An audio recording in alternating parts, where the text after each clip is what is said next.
Good morning, good afternoon. Today we're going to be going over all the assignment that we did yesterday, which is part of Unit 1, Patterns of Data. So when you guys went into Schoology, you should have seen, my tab looks a little different than yours, but you should have seen this assignment. Hit Open Assignment or Open My Document, and then when you're done, make sure you hit Submit. So at the top you would put your name, insert name, okay, your first and last name, and then scroll through the problem and read it. I'll read it for you. To help in estimating the number of customers for an amusement park bungee jump, the operators hired a market research group to visit several similar parks that had bungee jumps. They recorded the number of customers on a weekend day. Since the parks charge different prices for their jumps, the collected data looks like this. And here it is. The price per jump is in the top and the number of customers in the bottom.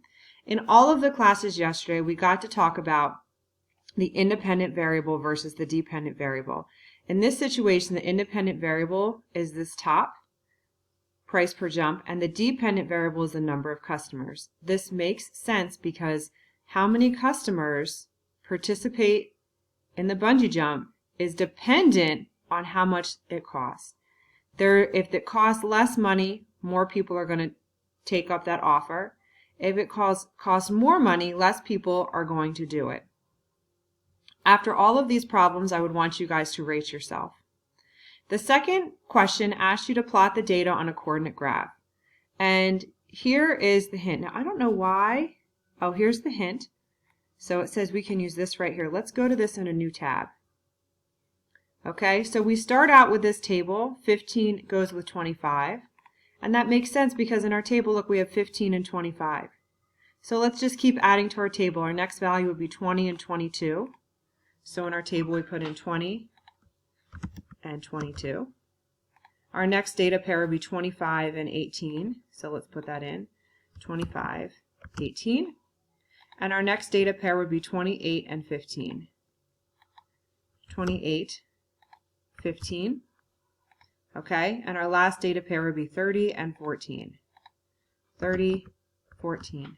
Okay, I noticed that all my data points are kind of close together. I'm going to scroll out just a little bit, just so I have a little bit more details on my graph. Now, the assignment says to plot the data. Now, we did this. You can show your work by taking a copy of this. If you look right here next to, there's like a square with an arrow, it says Share Graph. You could download the picture. You could say download, okay, the picture, and it will download to your computer.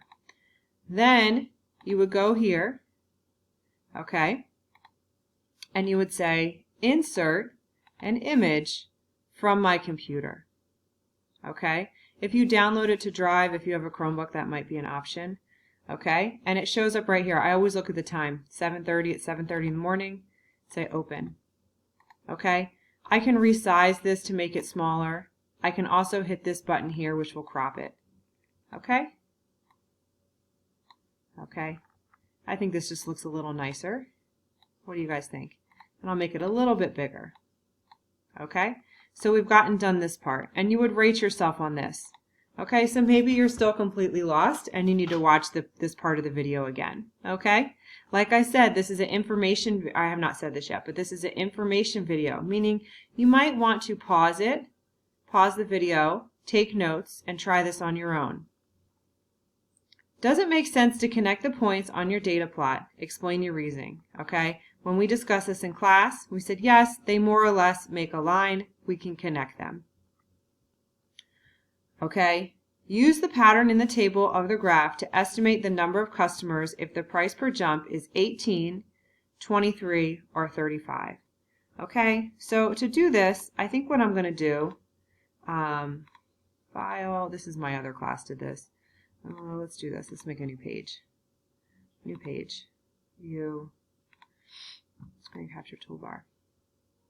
Okay, so I think I want to actually look at my table. Where are we? Right here. So here's the question. Okay, and here are the frames we're going to fill out. New page. Okay, and then I'm also going to take my table of values and my graph. Table of values right here. Now, if you had copied down this chart, okay, you wouldn't have to do this, but I just want to make sure everything is kind of all together and on the same screen. Oh, escape that. All right.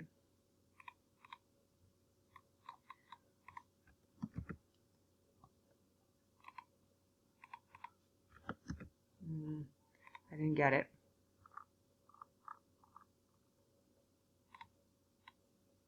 Let's do this. Send to current page, and then we'll have our Desmos graph open too. Okay. Ooh, you guys don't want to know what the staff meeting, do you? All right. So here we go. All right. So why didn't it send it to my current page? I must have 2 of these open. Yeah, is that why? This is my notes. Okay, this is my notes from yesterday. Or 2 days ago, and this is from notes from yesterday. Okay, so $18 is going to be somewhere between 15 and 20. So any value between 25 and 22 would make sense. Okay, so any value between 22 up to 25. Okay, now let's check with our Desmos. Okay, so if we go to our Desmos calculator, we might decide, well, what happens when I put in 18? Does 1822 make sense? No, that's in line. So let's do a value that's 22. That's maybe a little different. Maybe 23. No, I did that. 23. That looks pretty good, doesn't it? Or 24. That's probably too high. So let's say 23. And that's what we could write as our answer. Okay? So instead of doing those, we use guess and check with the Desmos, 23. And we're going to do the same thing, okay? 23 customers for $23. So $23 would be around here, between the 20 and the 25. Okay, so we want to think, that's my dollar sign. It's kind of, doesn't look so great. Okay, so what we want to do, all right, is 23 and 25. We're going to pick a value between 22 and 18. Let's try 20. Okay, and we can pop over to our Desmos calculator. All right, and we can try that out. Let's say we put this row in. So we put a 23 in and then a 20. Let's say we do that. Does that look like it's in line? It more or less does. 19 maybe looks a little low. Maybe 1950. Who knows? Okay, I would take any of those because remember, this problem says provide an estimate. Okay, provide an estimate. Okay, so let's say, what do we get? 19.5. 19.5. But if you put 20 or 21, I probably would take it. I would be like, that's fine. It's an estimate. $19.50. Okay? So let's see. $35 ticket. Woohoo, that's going to be out here somewhere. So $35, that's a lot of money. They're going to get less customers. Okay? So let's check it out. Well, let's see. When we went from 15 to 20, we went up by 5, but down by 3. Do you guys see that? So if we go 30 to 35, we're going to do the same pattern, up by 5, and we're going to go down by 3. So 14 take away 3 is 11. Let's check it out on our graph. Let's see if 35 and 11 make a good pair. So where are my calculator here? 35 and then 11. Okay? And do they make a good pair? Let's see. That's more or less in line. I like it. I think we should keep it. So that would be our answer there, 35. Okay, so it would be 11. Okay, so by now we have our 3 answers, and we would type those in the box. So we have $23 for an $18 ticket, $19.50 for a $23 ticket, and $11 for a $35 ticket. Let's go back to our Google Drive, our Google document, and type that in. And let me just, I have to remember what I did. So 23, 19, 50, and 11. Okay, so we have $23. Okay, we have 19. Oh wait, it says number of customers. You can't have half a customer. That is so silly, right? So let's just say 20 customers. Okay, and then we had 11 customers for a $35 ticket. Now, maybe you said I could do half of this on my own, but half of it was still confusing. So I would rate myself of 3. Okay, describe the overall pattern of change relating price per jump for number of customers. So we're going to describe this a few different ways. Okay? Number one. All right? Oh, I don't want to delete all that. The number of, let's see, customers. Let's see, the customers is, we do increasing, decreasing. We'll do increasing first. Increasing, decreasing by blank for every blank.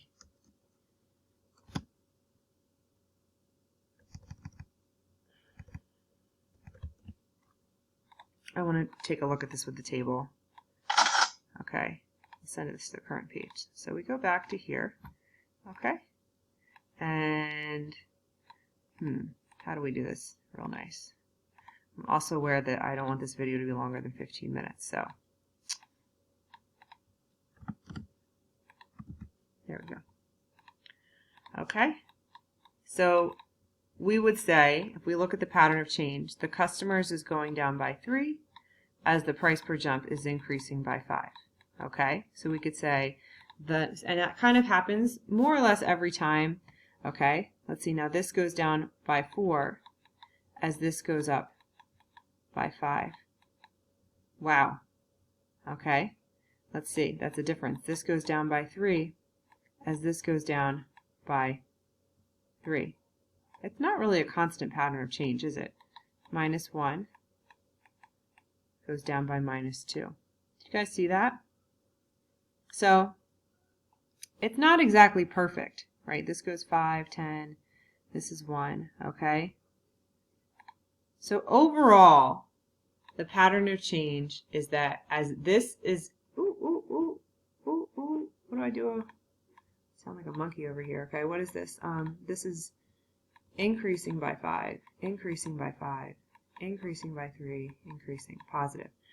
Okay, so overall, the pattern as the price goes up, the number of customers goes down. As the price increases, the number of customers decreases. That's as specific as we can get because it's not constant. Okay, and we'll talk about constant rate of change. Okay, but that's as specific we can get for part E. All right, let's take a look at our very last question. Okay, and you could rate yourself on that. Actually, we could put this answer right in here.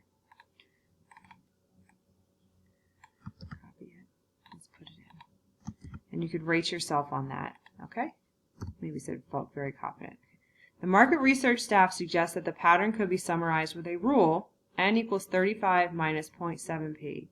Does that rule produce estimates of number of customers n vary prices p like those in the survey detail? Yes or no? So let's take a look at this. Let's add this to a new page.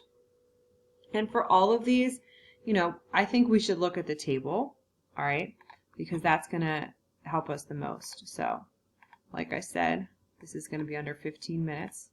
So we'll make this snappy, don't worry, okay? That's not it. Come on the time clock here. So here we go.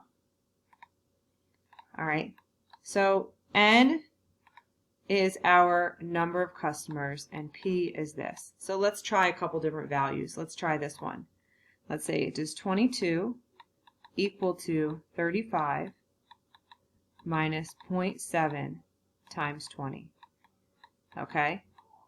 All right. So we would do the math step by step. Okay, I promise I'd make it snappy. If you go to Google, just regular Google, you can use the line as a calculator. So I tested a few values here, and I tested my first value, and I got 21, which is maybe close to 22. And then I said, all right, well, let's try another value, so let's try this 28. So I would say, is P, if P is 28, 0.7 times 28, and then 35, take away that quantity, is that going to be equal to 15? And I end up with 15.4. So I'd say these are pretty close, okay? So we could say that our results are pretty close. And that's how we would answer that question.